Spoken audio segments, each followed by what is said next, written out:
तो हम ये जानते हैं कि सम्मान के साथ मर जाना बेहतर है अपमानित होकर जिंदा रहने से।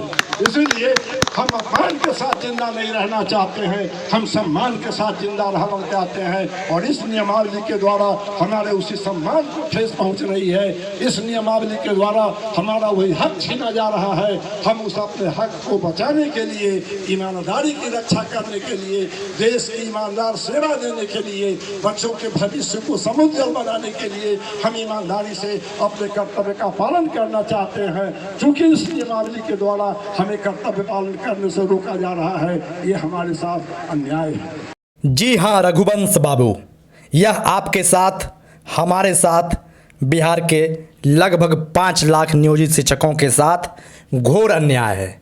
बिहार सरकार जब से नई शिक्षक नियुक्ति नियमावली 2023 को लेकर आई है, तब से बिहार के नियोजित शिक्षक सड़कों पर हैं।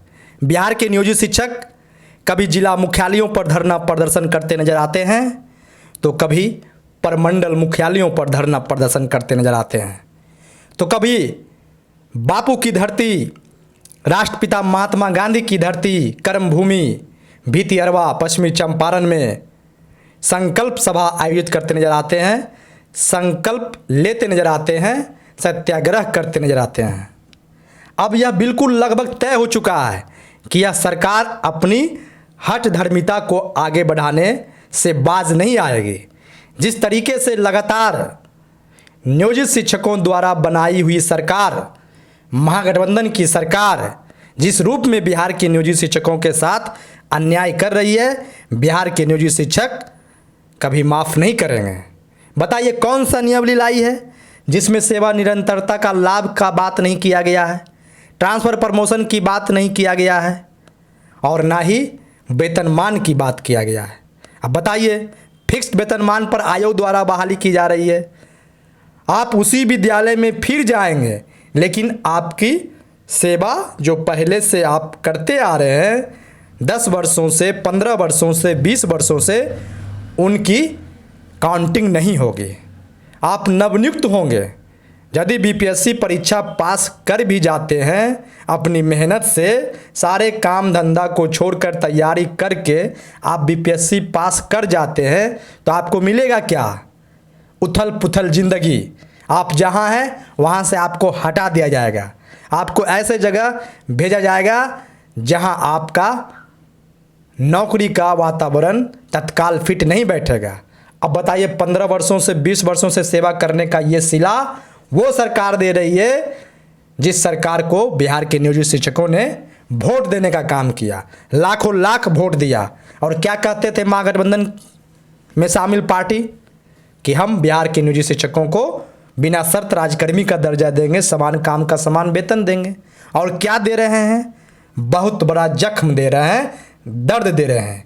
और इस दर्द का इलाज मानसून सत्र में विधानमंडल का घेराव बिहार के लाखों नियोजित शिक्षक करके इस महागठबंधन की हठधर्मी सरकार को देने का काम करेंगे। इसलिए बिहार के तमाम नियोजित शिक्षक यह ठान लीजिए कि हर काम को छोड़कर अपनी एकता को प्रदर्शित करने के लिए जुलाई में जो डेट निर्धारित होगा विधानमंडल का घेराव का, मानसून सत्र के घेराव का, उसमें आप निश्चित रूप से भाग लेंगे, निश्चित रूप से भाग लेंगे और दूसरे को भी इस विधानमंडल घेराव में भाग लेने के लिए प्रेरित करेंगे।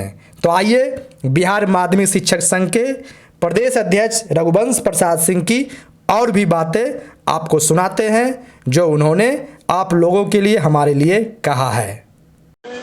दुखी हैं और आंदोलित उन प्रावधानों के द्वारा तमाम सदस्यों की ये साफ साफ उनकी विचारधारा बनती है, उनकी समझदारी बनती है कि इन प्रावधानों के जरिए तमाम हमारे मित्रों को, जिनकी चर्चा मैंने की, जो 15 साल 20 साल के लगभग से कार्यरत हैं अथवा जो आने वाले हैं नियुक्त होकर पत्र लेने का इंतजार कर रहे थे, ऐसे तमाम लोगों के संबंध में इस नियमावली के जिन प्रावधानों की ओर मैं आपका इशारा करना चाह रहा हूं, उन प्रावधानों के द्वारा अन्याय किया गया है, उनके साथ अपमान के साथ व्यवहार किया गया है, उनके भविष्य के साथ खिलवाड़ करने का सरकार की ओर से काम किया गया है।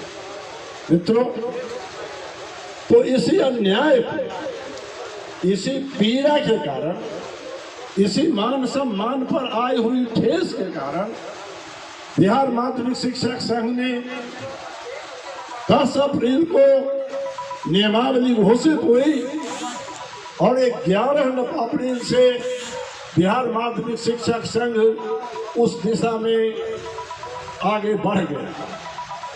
उसमें जो भी प्रावधान गलत थे, उन प्रावधानों के विरोध कागज में लिखकर पत्रों के माध्यम से 1 पद, 2 पद, 3 पद, आधा दर्जन पत्रों के द्वारा बिहार माध्यमिक शिक्षक संघ ने इस बीच में मुखालफत की, उसका विरोध किया और सरकार को आगाह किया कि समय रहते इन सब प्रावधानों में संशोधन होना चाहिए, वरना जो शिक्षक इससे प्रभावित हो रहे हैं वे शिक्षक हृदय से दुखी हैं, मर्माहत हैं।